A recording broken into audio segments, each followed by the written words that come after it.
आज की वीडियो में हम बात कर रहे हैं कैपिटल बस्टिंग के मेथड की, दैट इज पे बैक पीरियड मेथड, जिसे हम अदायगी अवधि विधि या पुनर्भुगतान अवधि विधि के नाम से भी जानते हैं। तो सबसे पहले हम बात करेंगे पे बैक पीरियड क्या होता है। तो देखिए, payback period is the number of months और years it takes to return the initial investment. It is a simple calculation of time for the initial investment to return. And payback period is used to compare projects and derive the number of years it take to get back the initial investment. तो जो अदायगी अवधि विधि है या पुनर्भुगतान अवधि विधि है, यह परियोजनाओं के मूल्यांकन करने की सबसे सरल विधि है।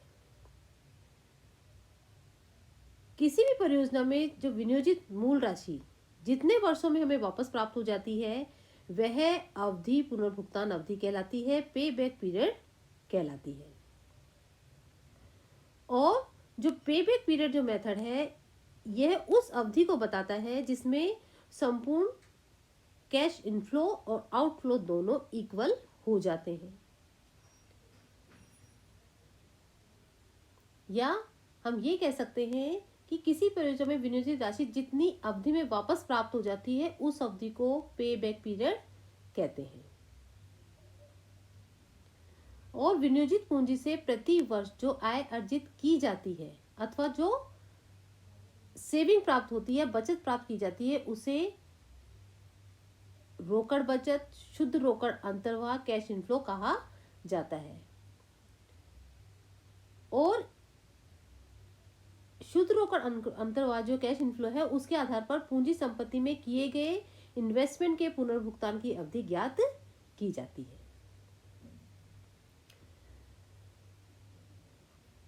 और इस विधि के अनुसार हम इस तरह से तुलना करते हैं, जब दो या दो से अधिक परियोजना की बात करते हैं तो उसी परियोजना को स्वीकृत किया जाता है जिसकी पुनर्भुगतान अवधि जो होती है वो सबसे कम होती है। और इस मेथड के अकॉर्डिंग विभिन्न जो प्रोजेक्ट्स हैं उनको उनकी पे बैक पीरियड के अकॉर्डिंग क्या किया जाता है, उसको क्रमबद्ध किया जाता है। और जिस परियोजना की पे बैक पीरियड सबसे कम होता है उसको प्राथमिकता दी जाती है। क्लियर? अब बात करेंगे कि पे बैक पीरियड मेथड को कैसे कैलकुलेट किया जाता है। तो देखिए, हम बात करते हैं, ये दो तरह से कैलकुलेट की जाती है, इवन कैश इनफ्लो होने पर और दूसरा अनइवन कैश इनफ्लो होने पर। यदि इवन कैश इनफ्लो है, it means cash inflow every year समान होता है, तो पे बैक पीरियड की गणना कैसे करते हैं? Initial investment upon annual cash inflow. जो विनियोग की राशि है उसमें प्रारंभिक रोकड़ अंतर्वाह कैश इनफ्लो की राशि को भाग देकर ये गणना की जाती है। फर्स्ट तो ये है अगर इवन कैश इनफ्लोज है। अब बात करते हैं, यदि कैश इनफ्लो अनइवन है, एक समान नहीं है, तो देखिए, जब किसी संपत्ति में प्रति वर्ष जो कैश इनफ्लो अगर वो इवन नहीं है, तब पुनर्भुगतान अवधि कैसे की जाएगी? तब संचयी रोकड़ अंतर्वाह, या हम कैसे से कहेंगे, कम्युलेटिव सेविंग की सहायता से उसको ज्ञात किया जाता है। ये हम जैसे जैसे क्वेश्चन करेंगे आपको इसको अच्छे से समझ में आ जाएगा कि जो प्रत्येक वर्ष की जो बचत को अगले वर्ष की बचत की राशि में उस समय तक जोड़ा जाता है जब तक कम्युलेटिव सेविंग की राशि संपत्ति में किए गए टोटल इन्वेस्टमेंट की राशि के बराबर नहीं हो जाता। और जिस अवधि की बचत इन्वेस्टमेंट की वास्तविक लागत के बराबर हो जाती है, उस अवधि को पुनर्भुगतान अवधि कहते हैं। कैसे? Number of completed years plus original outlay remaining to be recovered upon annual cash inflows of next years. इस तरह से इसको कैलकुलेट किया जाता है।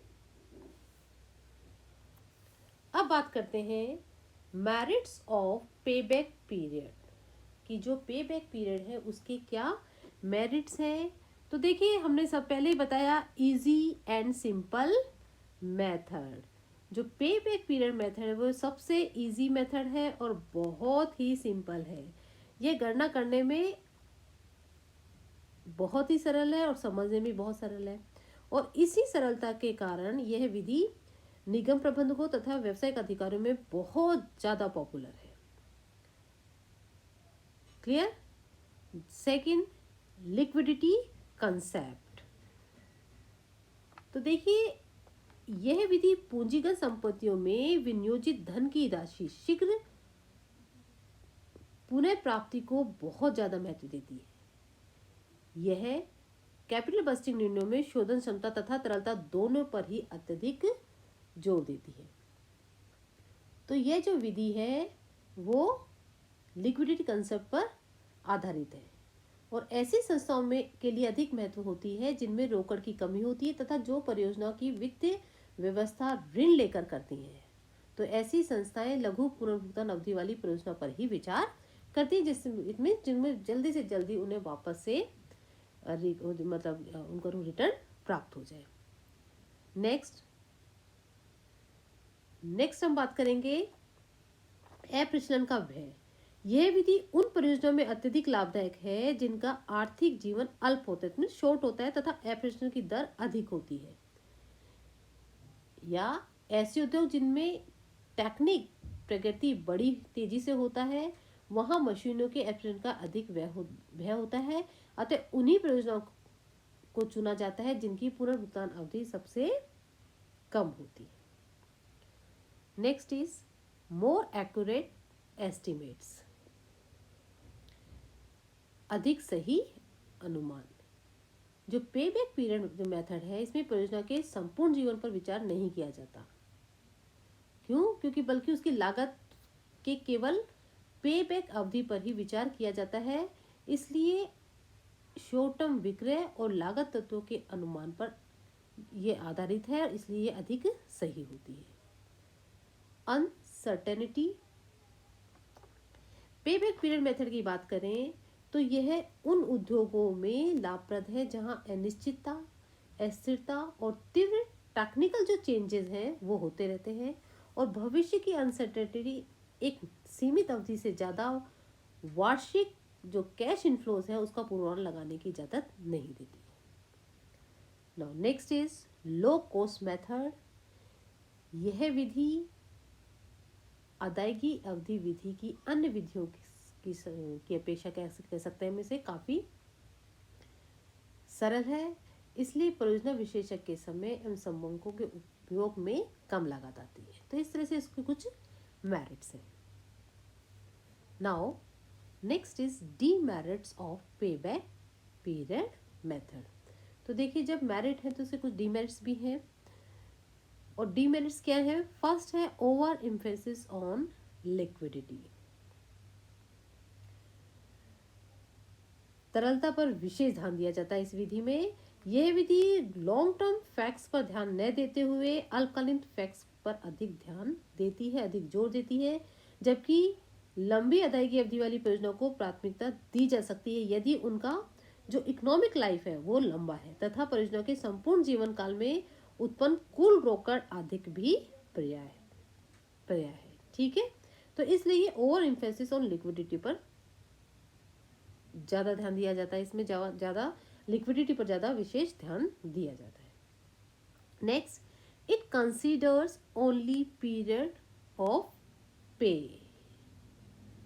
केवल अदायगी अवधि पर ही विचार करती है। ये इसका सबसे बड़ा हम कह सकते हैं दोष है, ये इसका सबसे बड़ी डिमेरिट है कि ये केवल अदायगी अवधि की पर ही ध्यान देती है। अदायगी अवधि के बाद के रोकड़ जो इनिशियल इन्वेस्ट जो इनफ्लोज है उस पर ध्यान इस पे नहीं दिया जाता।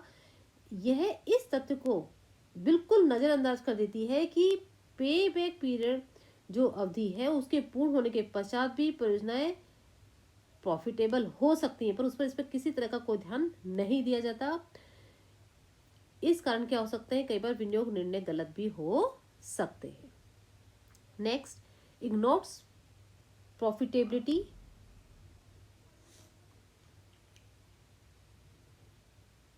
एक दोष ये भी है कि ये जो विधि है ये प्रॉफिटेबिलिटी को पूरी तरह इग्नोर कर देती है।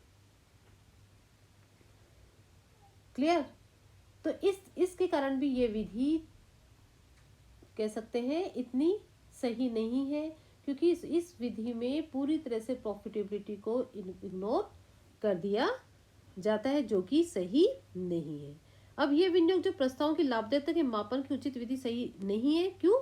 क्योंकि यह परियोजना के जीवन काल में उत्पन्न संपूर्ण रोकड़ अंतर्वाह जो कैश इनफ्लोज है तथा परियोजना में विनियोजित पूंजी पर प्रत्यय पर ध्यान नहीं देती है।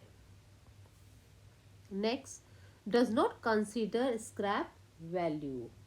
जो स्क्रैप वैल्यू है उस पर भी ध्यान नहीं दिया जाता इस विधि में, इसलिए भी ये सही नहीं है। Ignore size and cost of project. जो प्रोजेक्ट की साइज है और जो कॉस्ट है उस पर भी ध्यान नहीं दिया जाता। इसमें केवल अदायगी अवधि के आधार पर विनियोग निर्णय लेने को ही प्राथमिकता दी जाती है। Does not measure risk. अब एक इसका डिमेरिट ये भी है कि इस विधि में परियोजना की जोखिम पर भी किसी प्रकार से कोई विचार नहीं किया जाता। उस पर उसका क्या कहेंगे, उसको मेजर ही नहीं किया जाता कि किसी परियोजना के पुनर्भुगतान की अवधि या पेबैक पीरियड के कम होने पर अत्यधिक जोखिमपूर्ण योजना को भी स्वीकार कर लिया जाता है, जो कि किसी भी तरह से ठीक नहीं है। तो ये एक बहुत बड़ी इसकी डिमेरिट है। Now more emphasis on cash inflow of initial investment. प्रारंभिक वर्षों के प्रत्यय पर ही अधिक ध्यान दिया जाता है इस विधि में, क्योंकि इस विधि में किसी परियोजना का मूल्यांकन उसके संपूर्ण जीवन काल में प्राप्त होने वाली आय के आधार पर न कर परियोजना के प्रारंभिक वर्षों में प्राप्त होने वाली जो इनकम है उसके आधार पर ही कर लिया जाता है।